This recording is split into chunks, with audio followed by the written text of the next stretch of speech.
So there they are. There is a Fray Bentos in its full glory.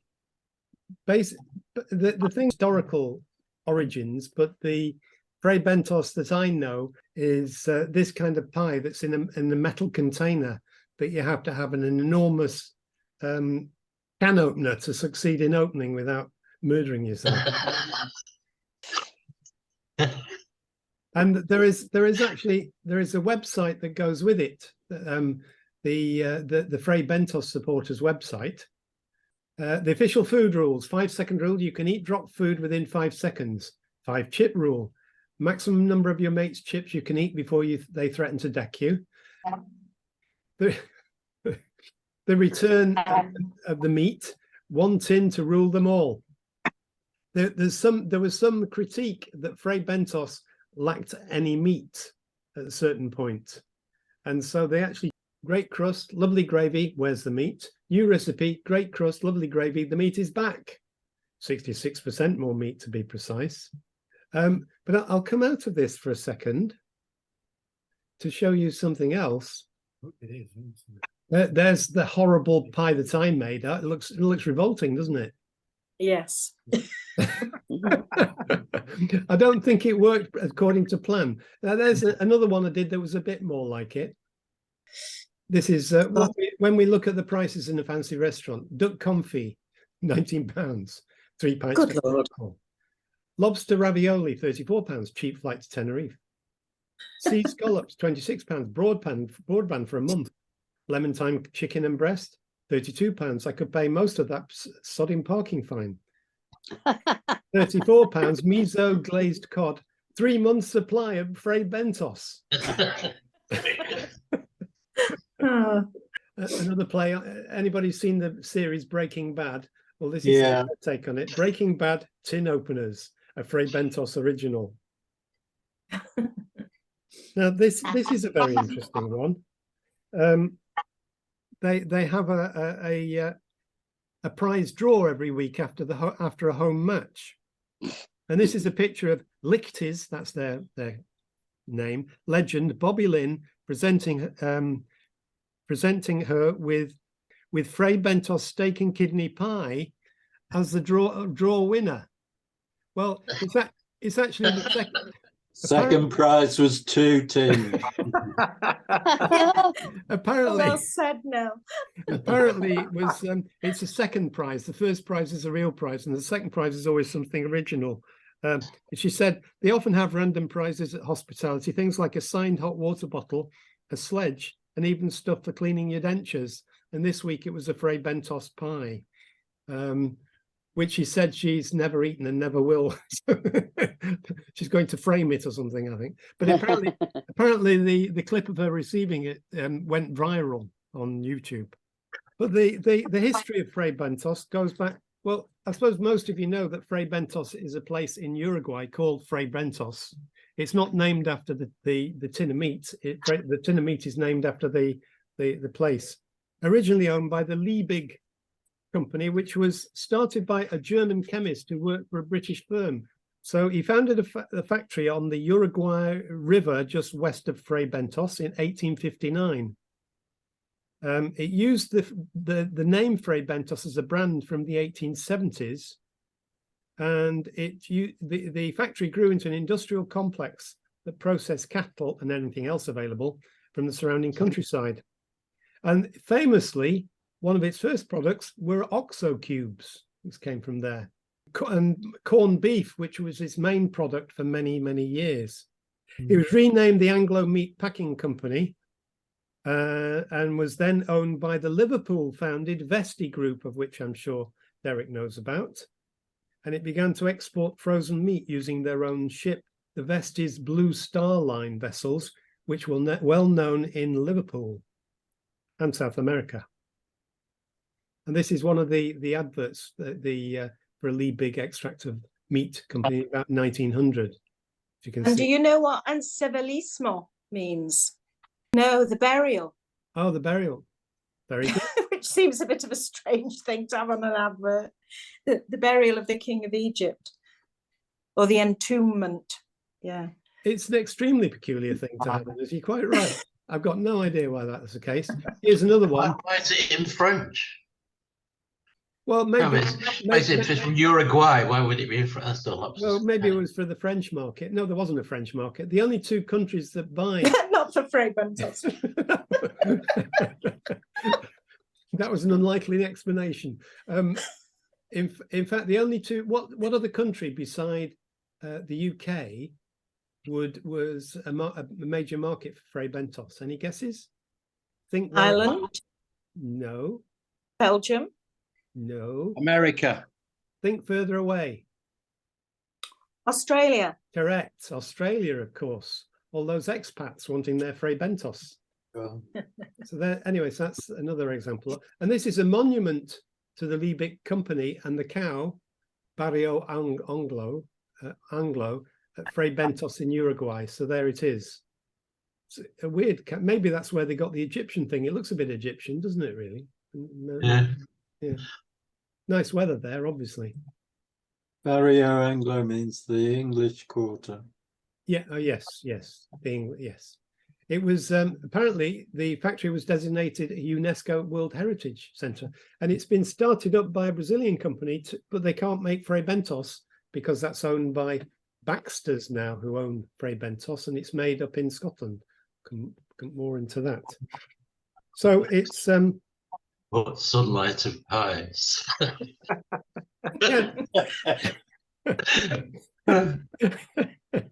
Yeah, well, they did make buildings for their workers to work in. Apparently, I don't know.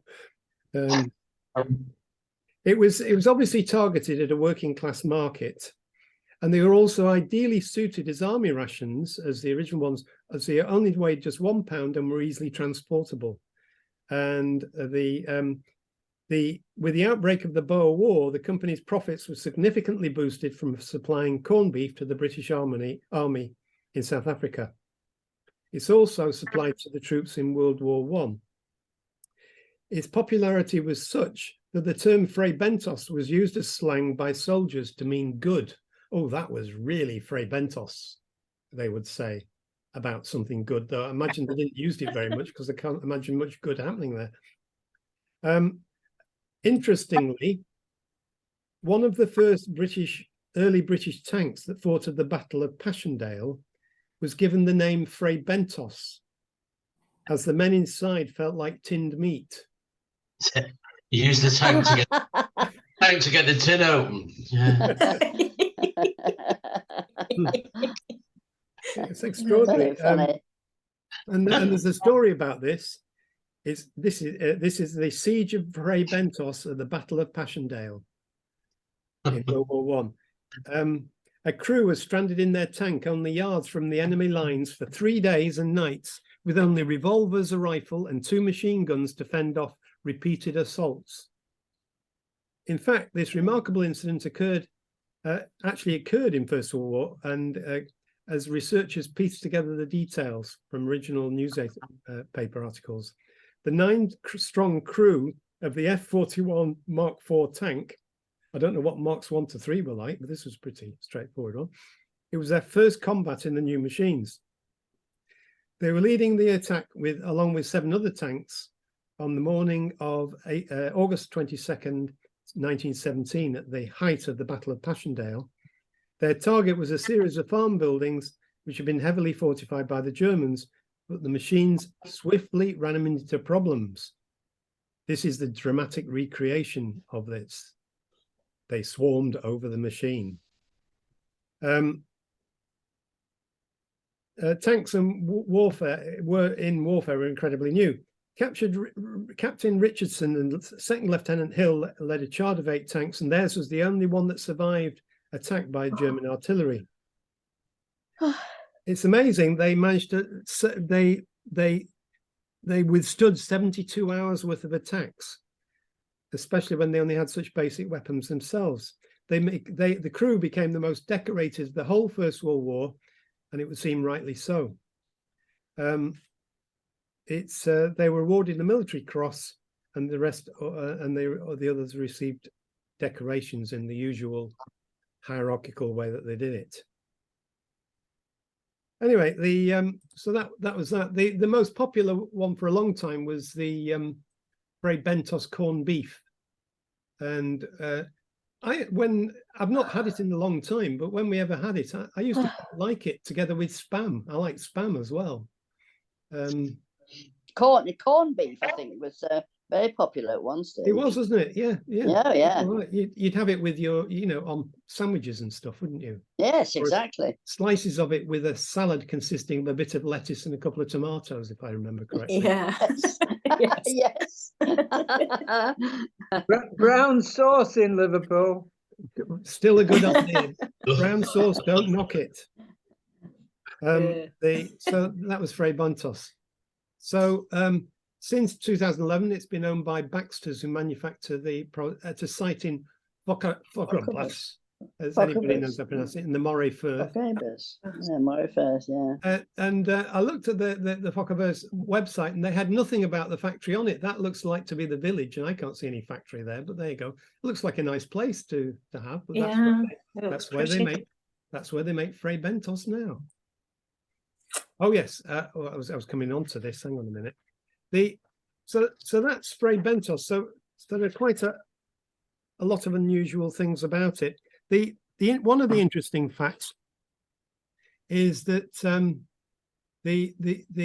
in 2020, Fray Bentos increased their sales in 1 year by 29%. Any idea why? Storing food because of the pandemic. Lockdown, that's right. People were they panicked buying a Fray Bentos.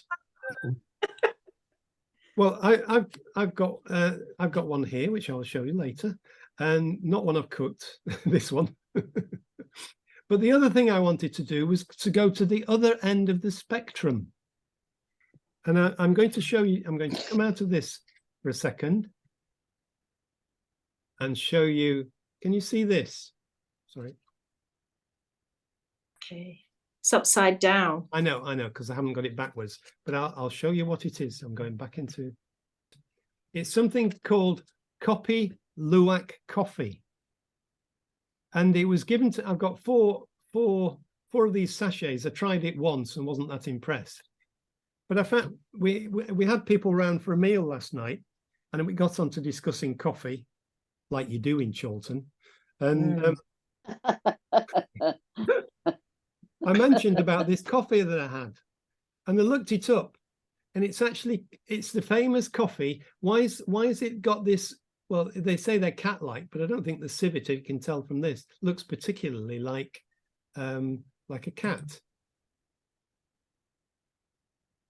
Because Well, the not really. beans that pass through the Yes, the creature, Yes. and then they're harvested from the droppings. yes.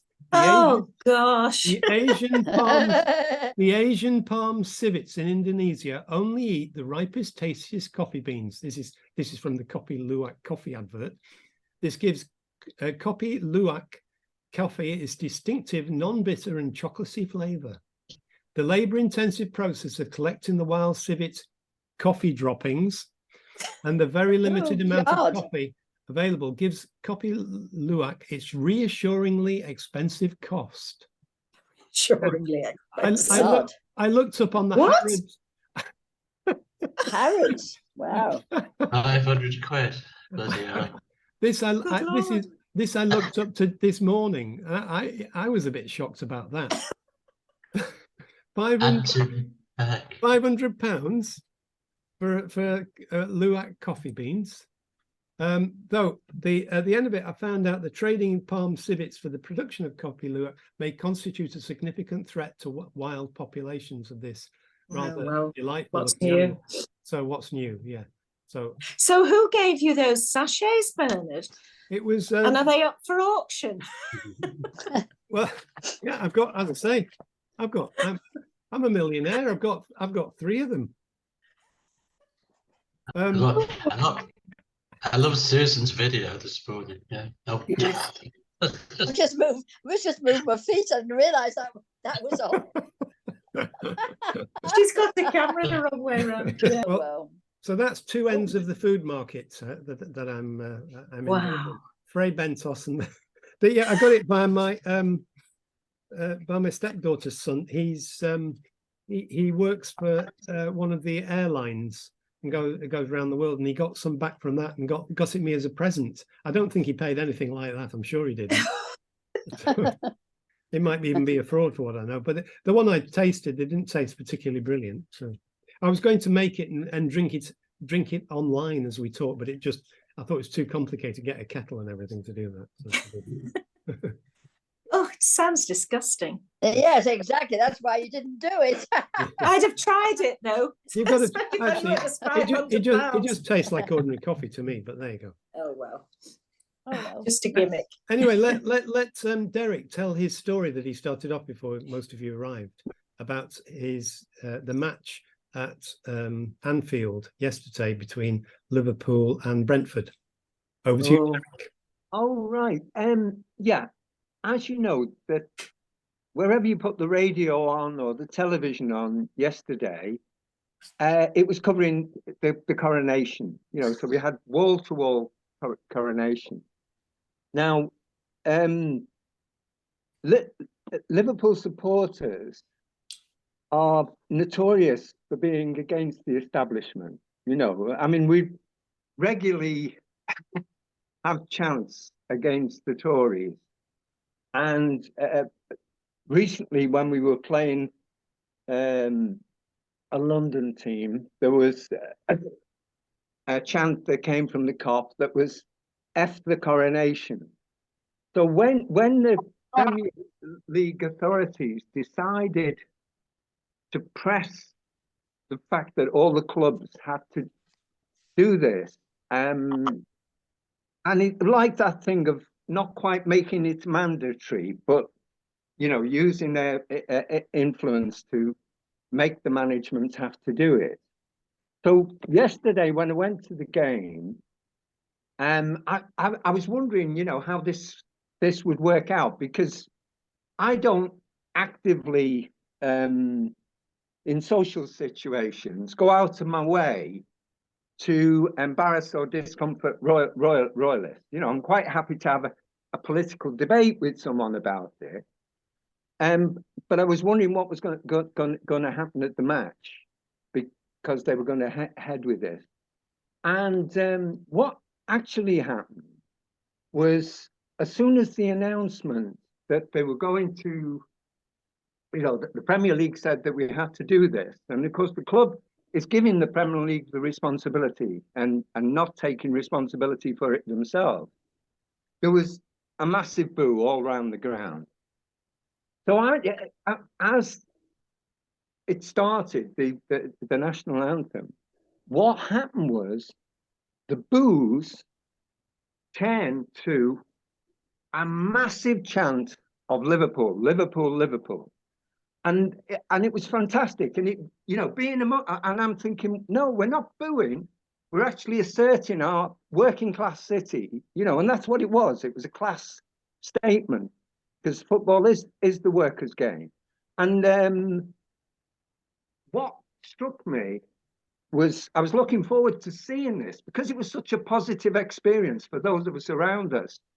And when I saw it last night on Match of the Day, what you had was pictures of the players trying to sing the national anthem, and you could hear the sound of the national anthem, but you couldn't hear what the crowd. You knew there was some dissonance, and I thought, having wall to wall all day, for those of us who are neither interested or actually actively opposed to the obscenity of the millions that go to this family while people live on the street. I am, absolutely, I think it's obscene that these people have houses after houses, and we contribute to this event when we can't house ordinary people. So that's my feeling about this. And it's a symbol that justifies all the other inequalities of society. So I am genuinely opposed to it on those terms, and it represents the unfairness in our society to me. But as I say, clearly lots of people identify with that institution, and I wouldn't be individually offensive to those people. but I was really pleased that we did a positive statement rather than just booing. You know, our city is an international city like other ports and so on, and the sense of looking outwards to embrace all people is a tradition on the left, on Merseyside, and all over the place. So, so that was the sense of it, that you had this control by the BBC, which is supposed to be independent of the state. So that's my story. It's a good one. Yeah, I mean, if you'd watched Match of the Day, you would never have known that had happened. No, I was interested to see how they were going to deal with it, and it was just, you know, disconnected noise, and you could see the attempt by those players who were singing the national, and in fact you could actually hear the national anthem, which we could hardly hear it, you know, that because the sound of Liverpool was so solid. That's interesting. Yeah. Very interesting. Anyway, we've gone the full gamut, haven't we? From Fray Bentos to the national anthem.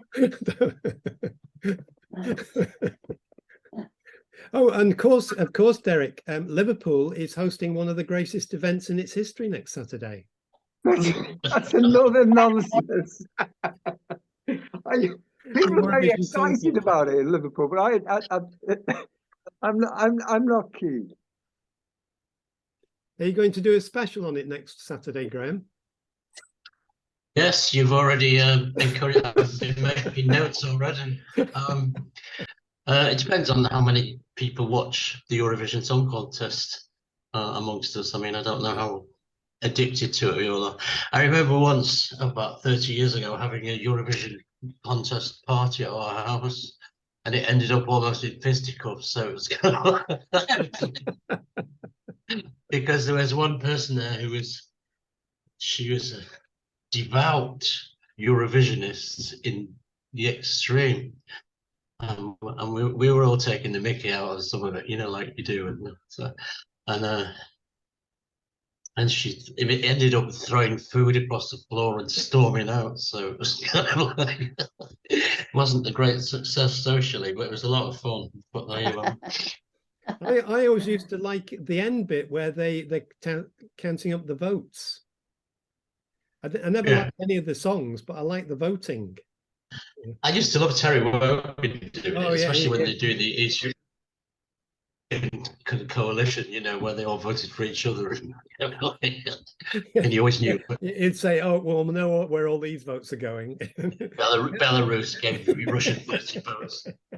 I also like the idea of countries that aren't in Europe winning it, you know, like Israel and places like that, and Turkey have won it, haven't they? And you know,